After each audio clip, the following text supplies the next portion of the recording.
In this video, we're going to take a look at switching between chords. Today, the E and the A chord. Hey everyone, Rod DeGeorge here, and welcome to episode 3 of my beginner guitar series. Now, if you've been following from the beginning, you've learned how to play the E chord and the A chord. Now we're going to take a look at how we can switch between them and try to create somewhat of a musical setting.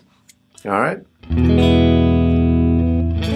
So what we're going to do is going to take that E chord, actually the song For What It's Worth by Buffalo Springfield. The verse is just going between E and A. So it's like...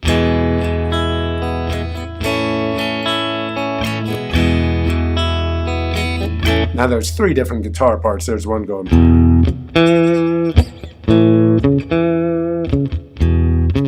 something to that effect. Another one is doing...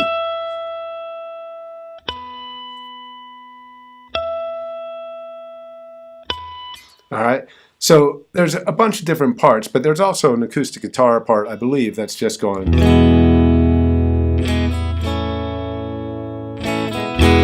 At any rate, that song is a perfect way for you to practice going between the E and the A chord. Just put that song on and strum along with it. Now let's take a look at some of the mechanics behind the E and the A chord transition.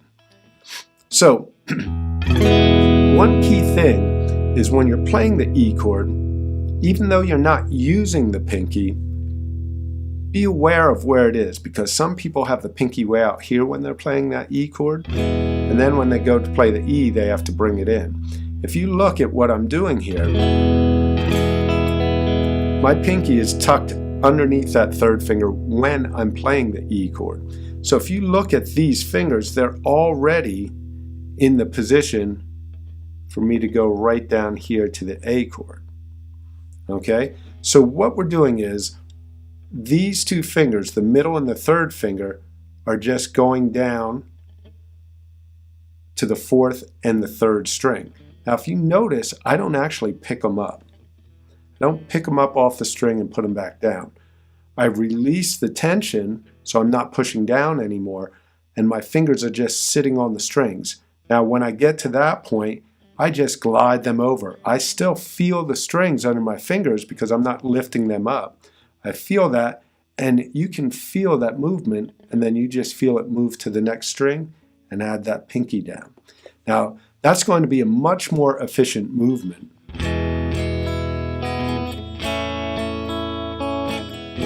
Now if you notice what I'm doing here, I'm not even moving my 1st finger because I'm going between the 2 chords. I can get away with leaving that 1st finger there when I play the A chord.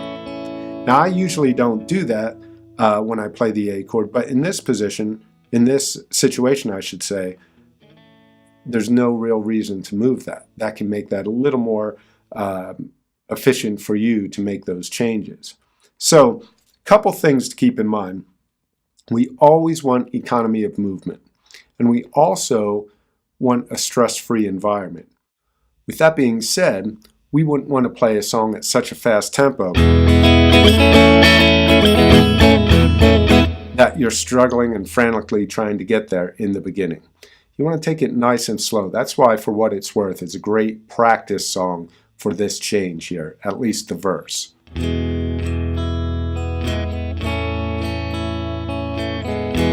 Okay? And you don't really have to grip the neck so tight. The harder you grip the neck, the deeper your muscles have to engage. Now when you release that tension so you can move it to the next chord, it has to disengage and engage again.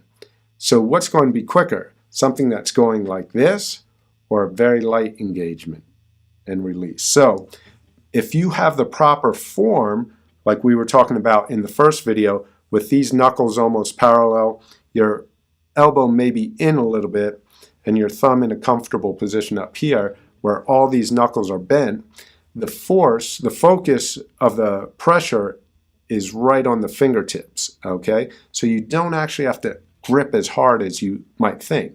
And a good way to practice that is just to play nice and lightly, because if you're strumming lightly with your right hand, trying to play as quietly as you can, it's going to feel awkward to really be gripping with one hand and playing so light with the other. So that's a good exercise just to get in that more relaxed fashion. And then obviously once you're playing a song, you want dynamic, so you can play it harder or softer depending on the situation. But as a practice regimen, it might be good to practice nice and soft and quiet to keep your hand relaxed.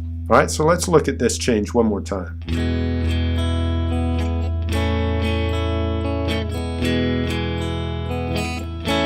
So you see there's not a lot of movement. I'm not picking it up like this. I'm releasing the pressure and I'm just bringing those down, okay? Again, we want to keep in mind the position of our thumb, our wrist, and our elbow.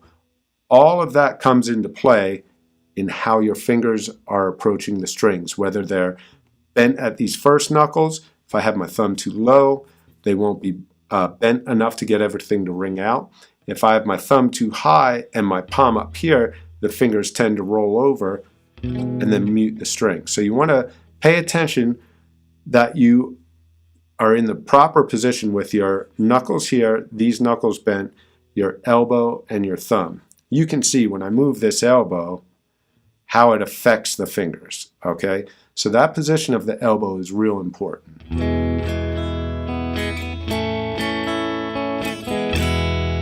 All right, so give that a try. And another thing we can do, like I said in the previous 2 lessons, we can do the arpeggiations. Arpeggios are just picking the individual chords, individual notes of a chord.